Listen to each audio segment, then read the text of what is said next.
প্রিয় মাধ্যমিক শিক্ষার্থীরা, আজকে আমরা আলোচনা করব দশম শ্রেণীর ভৌত বিজ্ঞানের প্রথম অধ্যায় পরিবেশের জন্য ভাবনা। পরিবেশের জন্য ভাবনা এই অধ্যায়ের সমস্ত সাজেশন আজকের এই ভিডিওটিতে তোমরা পেয়ে যাবে, যার মধ্যে থাকবে এমসিকিউ, এসএকিউ, বিটিকিউ।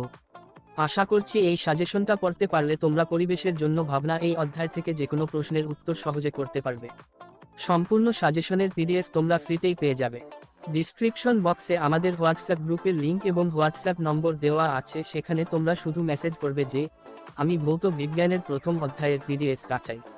তারপর কিছুক্ষণের মধ্যেই তোমাদেরকে পিডিএফ এর লিংকটা পাঠিয়ে দেওয়া হবে। তার জন্য তোমাদেরকে সম্পূর্ণ ভিডিওটি দেখতে হবে।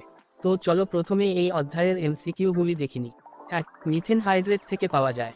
এ hydrogen gas, B methane gas, C biogas, D acetylene gas. উত্তর বি মিথেন গ্যাস। বায়ুর প্রধান গ্যাসীয় উপাদান হল এ